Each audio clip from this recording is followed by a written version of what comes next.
नमस्कार, मैं हूं निकिता और आप देख रहे हैं सत्यहिंदी.com। चलिए एक नजर डालते हैं अब तक की सुर्खियों पर। सुप्रीम कोर्ट ने मंगलवार को तमिलनाडु सरकार की एक याचिका पर फैसला सुनाया। इसमें सुप्रीम कोर्ट ने साफ किया कि राज्यपाल विधेयकों को लंबे समय तक रोककर नहीं रख सकते।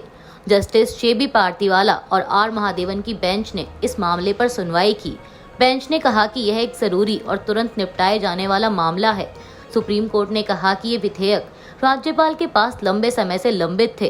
राज्यपाल ने सद्भावनापूर्ण तरह से काम नहीं किया। दरअसल आपको बता दें कि तमिलनाडु के राज्यपाल ने नवंबर 2023 में 10 विधेयकों को अपने पास विचाराधीन रख लिया था। इसके खिलाफ तमिलनाडु सरकार ने सुप्रीम कोर्ट में याचिका दाखिल की थी। वहीं अब इस पर सुनवाई के बाद सुप्रीम कोर्ट ने राज्यपाल के फैसले को खारिज कर दिया। तमिलनाडु के राज्यपाल RN रवि को कई विधेयकों पर अड़े रहने के लिए सुप्रीम कोर्ट द्वारा फटकार लगाए जाने पर DMK प्रवक्ता TKS एलंगोवन ने कहा कि राज्यपाल केवल राज्य का संवैधानिक प्रमुख होता है, निर्वाचित प्रमुख नहीं। जब कोई विधेयक राज्य विधानमंडल द्वारा पारित किया जाता है तो राज्यपाल को उसे मंजूरी देनी होती है। अगर उन्हें विधेयक में कुछ कानूनी मुद्दे मिलते हैं तो वे तुरंत स्पष्टीकरण मांग सकते हैं। उन्हें बताना होगा कि वे विधेयक को क्यों लौटा रहे हैं या रोक रहे हैं। लेकिन इस राज्यपाल ने कुछ नहीं किया और यही सुप्रीम कोर्ट ने कहा है। कांग्रेस नेता पवन खेड़ा ने अमेरिका द्वारा टैरिफ लगाए जाने पर ANI से बात करते हुए कहा कि सबसे बड़ी चिंता प्रधानमंत्री की चुप्पी है। अमेरिका हमारे देश, हमारे शेयर बाजार, हमारी अर्थव्यवस्था का खुलेआम मजाक उड़ा रहा है और प्रधानमंत्री चुप हैं। कनाडा, चीन, ताइवान, ब्रिटेन, यूरोपीय संघ सभी ने अपने अपने तरीके से जवाब दिया है या जवाब देने की तैयारी कर रहे हैं। यहाँ हम नहीं जानते, विपक्ष नहीं जानता, देश की जनता नहीं जानती कि रणनीति क्या है। प्रधानमंत्री को अर्थव्यवस्था, शेयर बाजार पर लोगों का भरोसा बनाए रखने के लिए बयान देना चाहिए। उन्हें सभी को विश्वास में लेना चाहिए। जम्मू कश्मीर विधानसभा में आज मंगलवार को भी वक्फ कानून को लेकर हंगामा हुआ, जिसके बाद विधानसभा को 30 मिनट के लिए स्थगित कर दिया गया। आपको बता दें कि इससे पहले सोमवार को भी जम्मू कश्मीर विधानसभा में वक्फ संशोधन एक्ट को लेकर हंगामा हुआ था। विधानसभा में हुए हंगामे पर PDP प्रमुख महबूबा मुफ्ती ने X पर एक पोस्ट की। इसमें उन्होंने लिखा कि PDP ने इस अहम मुद्दे पर एक नया प्रस्ताव पेश किया है और सरकार को इसे गंभीरता से लेना चाहिए।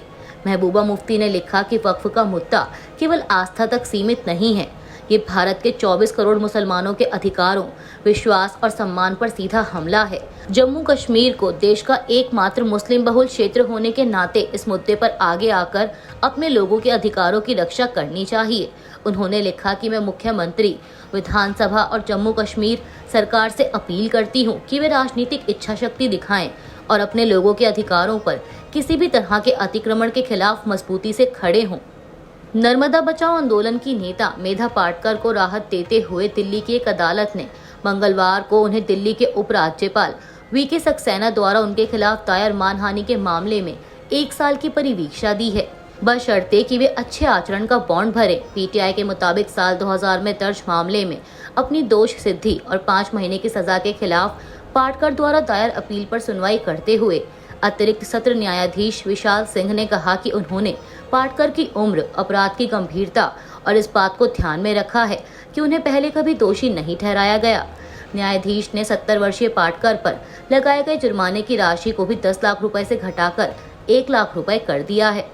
केंद्र सरकार द्वारा रसोई गैस की कीमत और पेट्रोल तथा डीजल पर उत्पाद शुल्क में वृद्धि किए जाने के बाद कर्नाटक के उप मुख्यमंत्री DK शिव कुमार ने मंगलवार को भाजपा की आलोचना की, जो मूल्य वृद्धि सहित अन्य मुद्दों पर राज्य सरकार के खिलाफ विरोध मार्च निकाल रही है।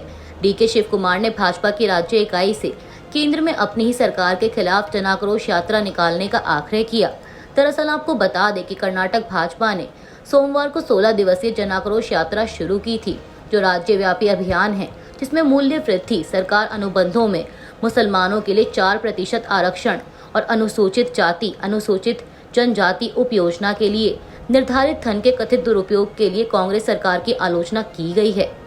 अमेरिकी राष्ट्रपति डोनाल्ड ट्रंप ने चीन पर नए टैरिफ लगाने की चेतावनी दी है। ट्रंप ने कहा है कि अगर चीन ने अमेरिका पर लगाए गए अपने 34% जवाबी टैरिफ वापस नहीं लिए तो वो मंगलवार से चीन पर नए टैरिफ लगा देंगे। ट्रंप का कहना है कि चीन पर जो नए टैरिफ लगाए जाएंगे वो 50% होगा। दरअसल आपको बता दें कि इससे पहले अमेरिकी राष्ट्रपति कार्यालय ने कहा था कि वो 9 अप्रैल से चीन से अमेरिका आने वाली वस्तुओं पर 34% लेवी लगाएगा। उसके बाद चीन ने भी शुक्रवार को घोषणा कर दी कि वो अमेरिका पर भी इसी तरह के टैक्स लगाएगा। चीन के वाणिज्य मंत्रालय ने मंगलवार यानी 8 अप्रैल को कहा कि उसे जानकारी मिली है कि अमेरिका ने चीन पर 50% अतिरिक्त शुल्क लगाने की धमकी दी है। मंत्रालय ने इस धमकी का कड़ा विरोध करते हुए कहा कि अगर अमेरिका शुल्क बढ़ाता है तो चीन अपने अधिकारों और हितों की रक्षा के लिए मजबूती से प्रतिकार करेगा। चीन ने कहा कि अमेरिका का रेसिप्रोकल टैरिफ लगाने की योजना निराधार और एक तरफा दबाव बनाने की कोशिश है।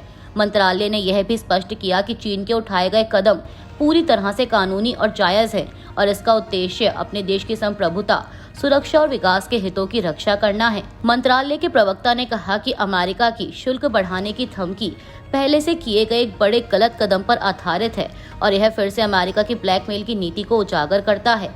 चीन इसे कभी स्वीकार नहीं करेगा। अगर अमेरिका अपनी जिद पर अड़ा रहा तो चीन आखिरी तक लड़ेगा। इसके साथ ही चीन ने यह भी दोहराया कि व्यापार युद्ध में कोई भी जीतने वाला नहीं होता और संरक्षणवाद का कोई हल नहीं है। चीन ने अमेरिका से अपील की कि वह अपनी गलत नीतियों को तुरंत सुधारें, सभी एक तरफा शुल्क हटाएं और चीन की अर्थव्यवस्था और व्यापार पर दबाव डालना बंद करें।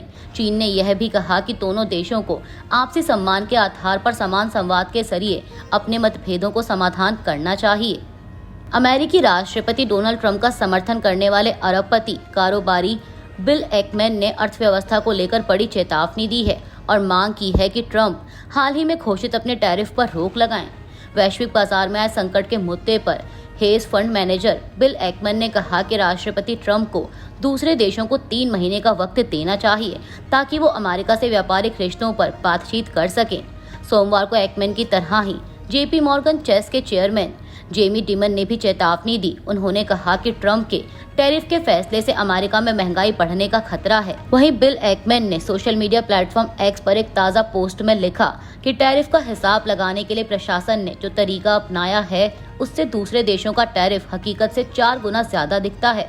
राष्ट्रपति ट्रंप को इकोनॉमिस्ट नहीं है और इसीलिए वो इस तरह की गणना के लिए अपने सलाहकारों पर निर्भर करते हैं ताकि अपनी नीतियां तय कर सके। दुनिया भर की अर्थव्यवस्था इस खराब आकलन की वजह से गिर रही है। इससे पहले कि राष्ट्रपति इस खराब गणित की वजह से कोई बड़ी गलती कर दे, राष्ट्रपति ट्रंप के सलाहकारों को 9 अप्रैल से पहले अपनी गलती मानकर इसमें सुधार करना चाहिए। बांग्लादेश की अंतरिम सरकार के मुख्य सलाहकार मोहम्मद यूनुस ने टैरिफ के मुद्दे पर अमेरिकी राष्ट्रपति ट्रंप के सामने अपनी मांग रखी है। उन्होंने अपने सोशल मीडिया पोस्ट पर एक लिखित बयान में इसकी जानकारी दी। यूनुस ने कहा कि अमेरिका के राष्ट्रपति डोनाल्ड ट्रंप से गुजारिश है कि वो बांग्लादेश पर लगाए गए रेसिप्रोकल टैरिफ को 3 महीने के लिए रोक दें ताकि अंतरिम सरकार इसे बिना परेशानी के लागू कर सके और बांग्लादेश के लिए अमेरिकी निर्यात को बढ़ाने की दिशा में काम कर सके। यूनुस ने फरवरी में अपने प्रतिनिधि डॉक्टर खलील रहमान की वाशिंगटन DC की यात्रा का भी जिक्र किया और ट्रंप को अपनी चिट्ठी में लिखा कि इस तरह सकारात्मक कदम उठाने वाले हम पहले देश हैं। यूनुस का कहना है कि फरवरी के बाद से खास कदम उठाने के लिए दोनों देश एक दूसरे के साथ मिलकर काम कर रहे हैं। अमेरिकी सुप्रीम कोर्ट ने 26/11 मुंबई हमले के अभियुक्त तहव्वुर राना की उस अपील को खारिज कर दिया है जिसमें उसने भारत भेजे जाने पर रोक लगाने की मांग की थी। इसी के साथ अब तहव्वुर राना को भारतीय अधिकारियों को सौंपे जाने की प्रक्रिया एक कदम और आगे बढ़ गई है ताकि राणा को भारत लाया जा सके। बता दें कि पाकिस्तानी मूल के कनाडाई नागरिक 64 वर्षीय तहव्वुर इस समय अमेरिका के लॉस एंजल्स के मेट्रोपॉलिटन डिटेंशन सेंटर में बंद हैं। अमेरिका में तहव्वुर राणा को साल 2013 में अपने दोस्त डेविड कॉलमैन हेडली के साथ मुंबई के हमले को अंजाम देने और डेनमार्क में हमले की योजना बनाने के आरोप में दोषी पाया गया था।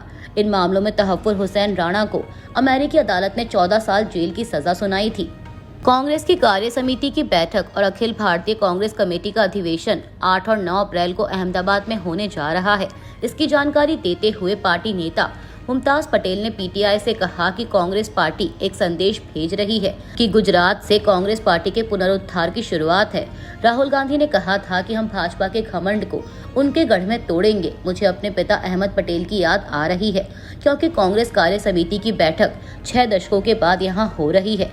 लोग उत्साहित हैं और हमारा संदेश है कि कांग्रेस देश के लोगों के साथ मजबूती से खड़ी है।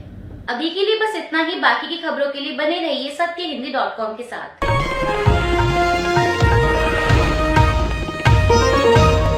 Copyright disclaimer under Section 107 of the Copyright Act 1976. Allowance is made for fair use for purposes such as criticism, comment, news reporting, scholarship, and research. Fair use is a use permitted by copyright statute that might otherwise be infringing.